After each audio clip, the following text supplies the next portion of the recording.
Anyone who's been to business school or has a certain amount of interest in Swiss watches has probably heard of Jean-Claude Biver. He is the marketing genius, the legend that has brought many Swiss watch brands back from the dead.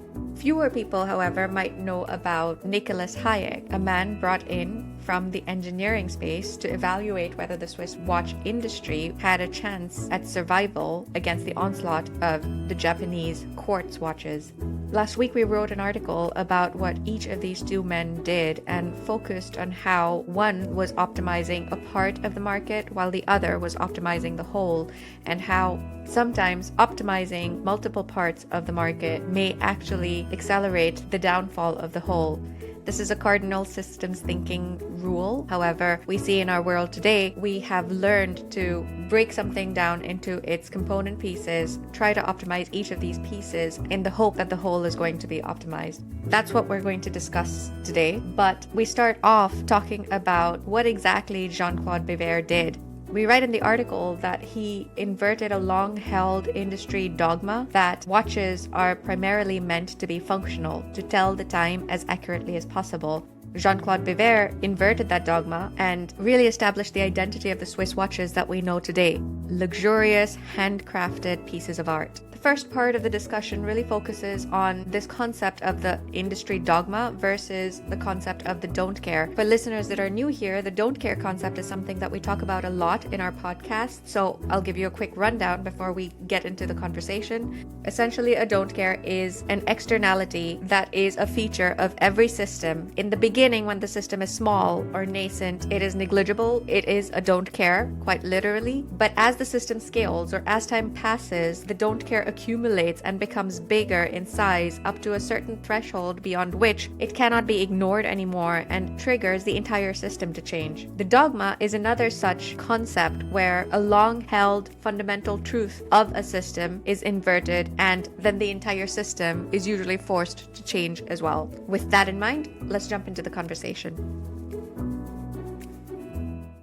One of the biggest questions that we had, I know that when we read the original article in that publication called Works in Progress about the entire history of the Swiss watch industry, we were all fascinated by the story, but we struggled to find what the radical change was. And that's maybe a good starting point of the conversation. That, when you look at what Jean-Claude Biver did in terms of finding this quote unquote new identity for Swiss watches, making it all about craftsmanship and as a work of art and whatever else, it is, even today, I think, in marketing circles, it's considered a radical shift. And maybe to a certain extent it was, given that accuracy was the main focus. But at the same time, it was almost doubling down on the original idea of watches, which started off as an idea of, a substitute for jewelry. And so with that in mind, the fact that, yes, he inverted the dogma, but he actually maybe inverted it to a previous state. So in our book and in our framework, we talk about the two triggers of change, of radical change, being the don't cares and the dogmas. And here, Jean-Claude Biver inverted a dogma, but in effect didn't end up changing much. So what are your thoughts on what is a more effective trigger of radical change? Is it true that don't cares, that invert into do cares, are a more potent trigger of radical change, and dogmas are maybe not? How do you look at one versus the other? Yeah, Mansi, this is a super difficult question. So, okay, a few things the way I look at it. So I think first of all, for the Swiss watch industry, to my opinion, it was not a large change or a drastic change in the sense that it delivered a new reality. Mm-hmm. In a way, it was just a quite well orchestrated effort to retain the old reality. We were doing that business, and the economy is depending on it.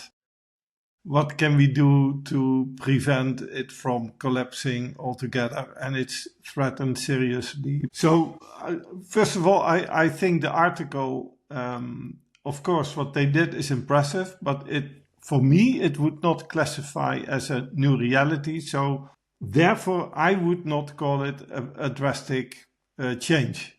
Yeah. To the second question, which one is more potent?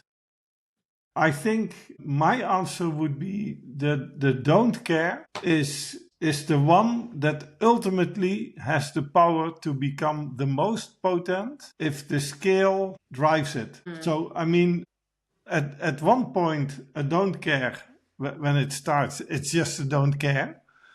Then if everybody starts using it, it becomes a do care. And if everybody depends on it and really starts needing to use it, it becomes a super do care. For anyone that was confused, just like I was, this concept of a super do care doesn't actually exist. I think Eric was just trying to make a point. It becomes something you really need to care about. Back to the conversation.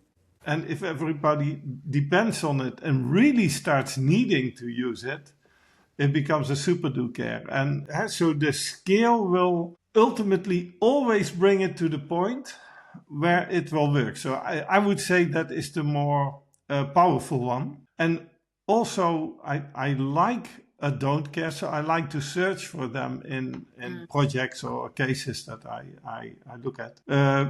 Because a don't care always exists in a reality where it is needed. So it is a problem that if you solve it with a solution is also commercially attractive. Then the dogma I think is not necessarily less potent, to answer your question, but I think it is more difficult because it is really ingrained in people. And I mean, the amount of objections that I have had, but it's a great idea, Eric, but in our industry we do it like this, or we are conservative, or some version of that.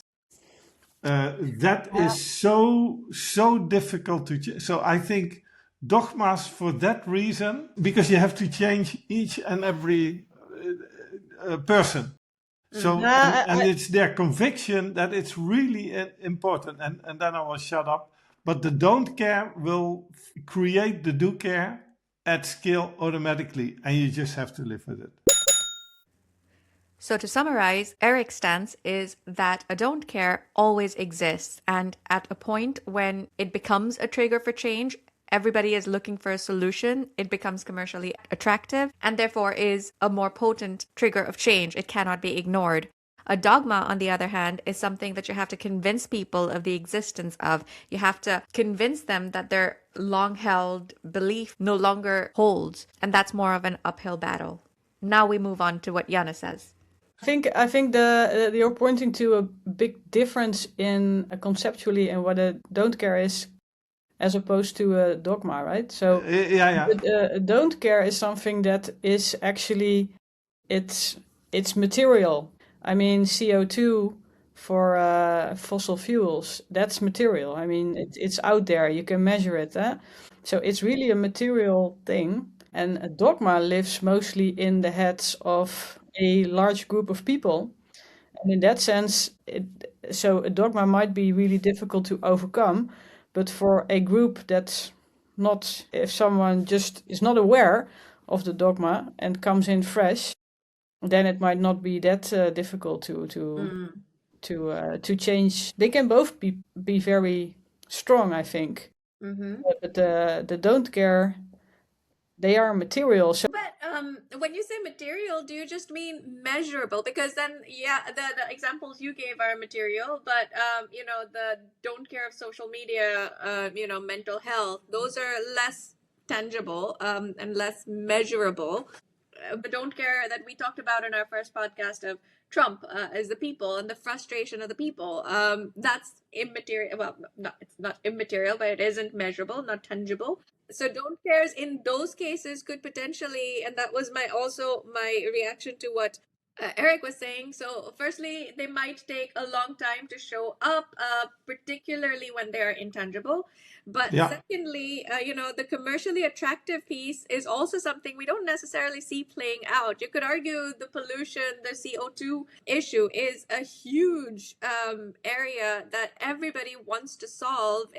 But it doesn't seem to be commercially attractive, at the very least, because the entrenched system, the fossil fuel companies, are very much making it commercially unattractive, or it's just been struggling so far, even though the market is really big. So those were the two main things. Don't cares can also be not material, and then what? And they also cannot be commercially attractive, and then what? Yeah, that's a good point. So dogmas can indeed, don't cares can be intangible, but I don't know. Then maybe I should think of what I really mean. So for me, a don't care is something that at a small scale is just noise in a system, and it's a noise that you can neglect. It's negligible, but then because of scale, at some point in time, the signal is not weak anymore. It's not noise anymore. You cannot neglect it anymore, and then it's itself changing the system that produced it. And then it's kind of inevitable that some change will happen. But a dogma, you can happily live on for a while. If everybody believes the dogma, then nobody knows, right? It's just the way it is. In fact, I feel like any quote unquote radical change that we have seen have actually been mostly about inverting dogmas, of an industry outsider coming in, inverting a dogma that the industry stood on, and therefore changing the reality for everybody. And whether that was Airbnb, whether that was Netflix, they're all built on inverting dogmas. Can you think of new realities that came about with the inversion of don't cares? I mean, yes, I know we're in the midst of like the green energy transition, but these are all transitions, and these problems have been around for a very, very long time, and you could still argue this transition is still not really going anywhere fast. So what are the best examples of don't cares that really scaled, became a do care, became commercially attractive, and changed into a new reality? I think any plague in the history maybe qualifies as one, and also I think to your point, the true scale I think we have in the sort of in the current hyper-connected world, where change will go so quickly and where production of all kinds of solutions is so vast, that I think the effect of don't cares from our own doing, I think is maybe a new thing. I don't know, could be. But I think like a plague in the past is same. You have a sick person, it's not a problem. But if 30% dies, that's a problem. And then you have to think about a hygienic city. I mean, cities are really different from in the past, and how we treat hygiene. The one thing that comes to mind is the reversal of the holes in the ozone. That is something that, was a don't care, became a do care, and we sort of fixed it. Yeah. That's for sure. That always comes to my mind as well, and it's generally quoted as a success. Success. Yeah. So, and then to my point, the companies that fixed it, I think they did well fixing that. Because there is a large demand to these cooling liquids or whatever. Yeah, but if I may compare that to PFAS, to the forever chemicals, I think so. Now, of course, there's EU legislation coming to just forbid those, and industry is working quite hard on that. I know, but the damage, you could say, has already been done. Eh? Yeah. We at least we don't yet know about the damage, but it's everywhere. Okay. I think you've already answered this question, but I wonder also if, Jana, you have an opinion, because Eric mentioned that, this wasn't a new reality for him, and in passing, he said that a new reality involves a change in behavior, significantly different from the reality before. What does classify as a new reality in this case for you? Yeah, so I would say that in itself, for a person, if a watch first has the function to really give you the time of the day, and then it changes to being a expression of who you are and as a luxury article, I think that's quite a difference, right? I mean, that's from something functional to something status-like. So in that sense, it's a big difference. It does go. I mean, it's not new in that sense. It's just another form of jewelry. Yeah.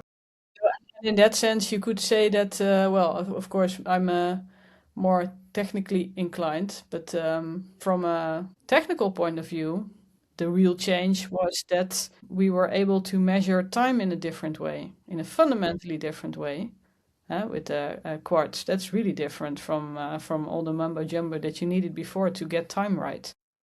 Yeah. And I mean, even now, a watch is not smart. And, you know, that's fine. I don't like these smart watches. And so it's just, it was a watch, it is a watch. And okay, it's beautiful, it's more fashion. It's assembled in another way, big deal, but it is a watch. An Apple Watch is something entirely different. It is really looking at the sensor for your body and telling you about your health, and then it's changing your behavior, and you start walking because the thing is counting your steps, and you monitor your sleep and your food and all kinds of things. That is, I would say, a much more radical thing. You know what a big change would be in terms of watches if we could change or at least have a more variable concept of time. That would be interesting. Yeah, that would be nice. That would be so cool. As is characteristic of many of our conversations, this idea of Jana's led to about 15 minutes of further ideas from Eric and myself about what a new type of watch could actually do. We talked about watches that would tell you your circadian rhythm. We talked about watches that would change with the seasons, watches that would be more in tune with the lunar cycle. We'll spare you the details and fast forward to another part of the conversation. But if you are interested in developing a radically different type of watch, do get in touch. There's this research going on here at Eindhoven University on how people with dementia experience time. And of course, if we put them away in these homes for people with dementia, then we still have them in a strict time regime that fits the way we are experiencing time, or maybe the way we are thought to experience time, right? So you have to have your breakfast at this time and then lunch, and while they found out that people with dementia have a very different experience of time. And that would be nice to have a watch for. That would be, You could say that if you look historically, I wasn't there, but at the time when there were no watches, there was only maybe a clock around, how do you say, a church clock. Maybe you could see it, maybe you couldn't, or you just looked at where the sun would be. That's a very approximate time, right? And then people would make, they would say they would meet on that day or whatever. It wouldn't be very precise in terms of times as we experience it. But now we are in a world where, I mean, I was 10 minutes late for this discussion and I feel really bad about it. And time is really kind of a dictator in that sense of our life. Yeah. So it changed from inaccurate, so it didn't matter that much, to a very accurate, and then all of a sudden it matters a lot. And it's very inflexible, I would say. And we could think of a more fluid way for time. So from rigid to not rigid, or from every day the same to Yeah, to something different every day. Yeah, or maybe we could now think of it, this physicist, I think it was Feigenbaum. He's a hero in chaos theory. And he tried to live by a 24-hour day, 25-hour day. So once every 24 days, he would be in sync with his colleagues. It's a weird experiment, obviously. He was a weird guy. Okay. Oh, okay. Sorry, that was a kind of a digression.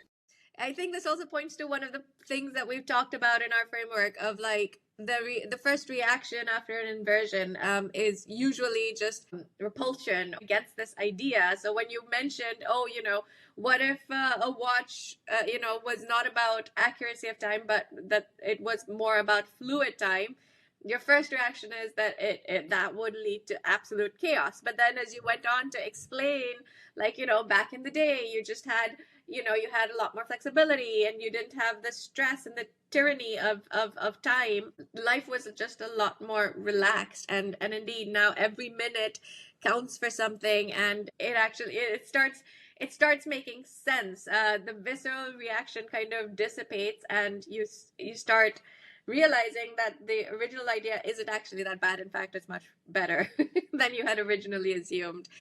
Okay, moving on. Yeah, I think this is a question that I think everybody seems to ask at some level. Of course, I'm going to ask you from the perspective of the Swiss watch industry, but in general, like we've been talking a lot in our articles and our podcasts about the cardinal rule of systems.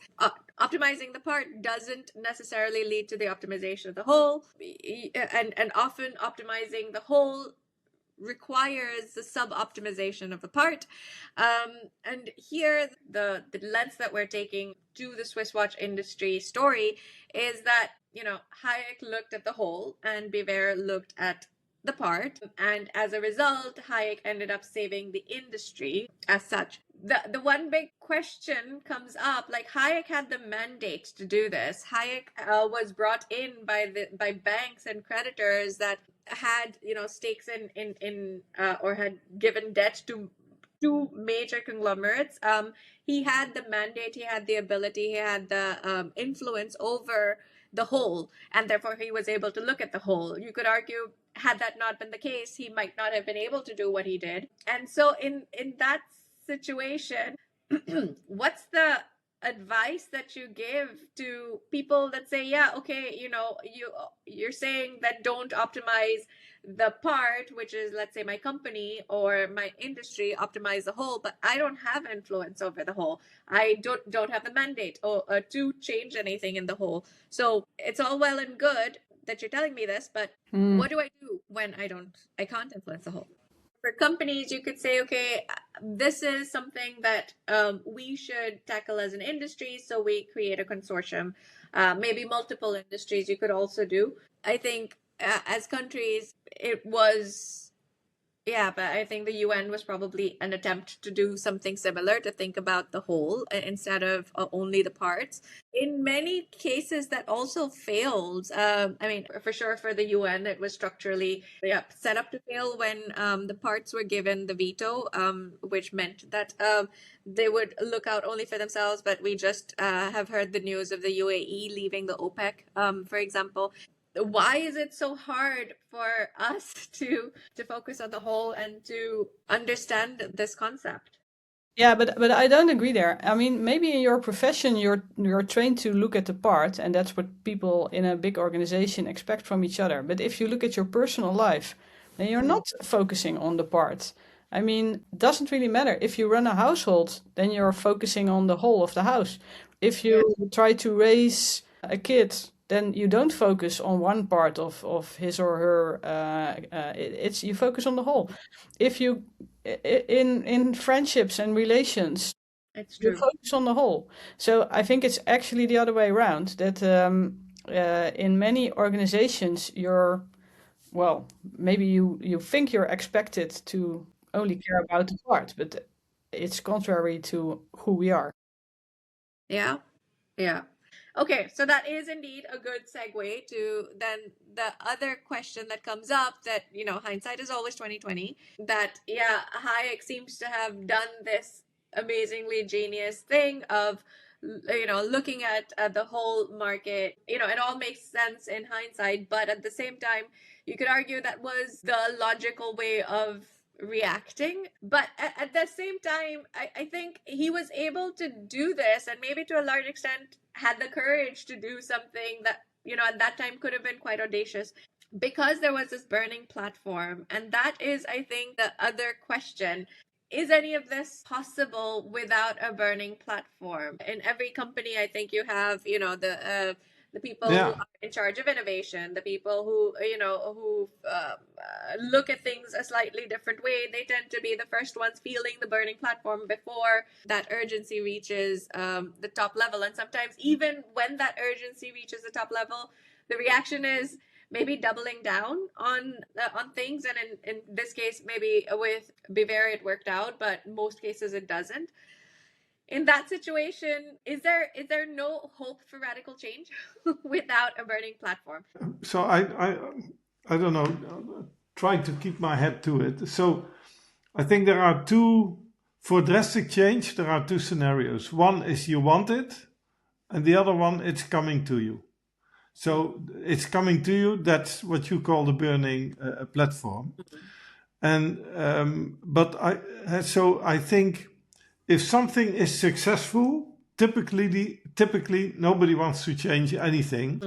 But there are always outsiders. So the nice world of the Swiss watch and jewelry industry was challenged by Seiko because they were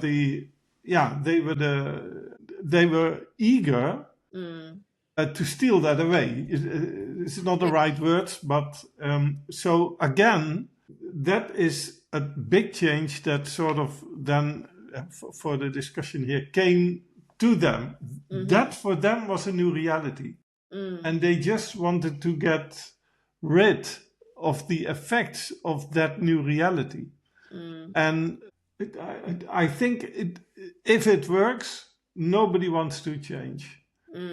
If there is a don't care in that system and the system scales, it becomes a problem, and the system itself will change. And then you have a change that you don't want, but that you will have to deal with. Or there is an outsider, an independent outsider that's not benefiting, and they challenge you. So I think, and that leads to a burning platform. So maybe the answer is yes. Yeah. You need that. I think so. Yeah. We not for nothing we have the saying, "Don't waste a good crisis." So if you're in a crisis, then there's possibilities for real change. Yeah. But then you first need the crisis. And then that's the burning platform. Yeah. And then we're a bit back to what we discussed earlier. Maybe we are not yet good enough as humans to change when there's no big necessity. Exactly. Yeah. And that's also where we do hope to contribute through our framework. If you can at least envision the possibilities that are out there, and maybe also the benefits that these new possibilities have. If you that's what you, Erik, you call a enlarged consciousness. If you can at least envision these things, then change can be more easy accepted. Architects, they have a big benefit. They can make this maquette of a new building, and then all of a sudden it's not there, but it's there. People can envision it, people can kind of feel it, they can experience it. If we could, in that way, also experience radically different realities, and to just play around with them and see how we would react, and what would be maybe unexpected benefits. There are always unexpected benefits. Of course, many people tend to think about what they will lose. Yeah. And so we need, in that sense, a way to have these maquettes of possible futures And that's where we try to contribute.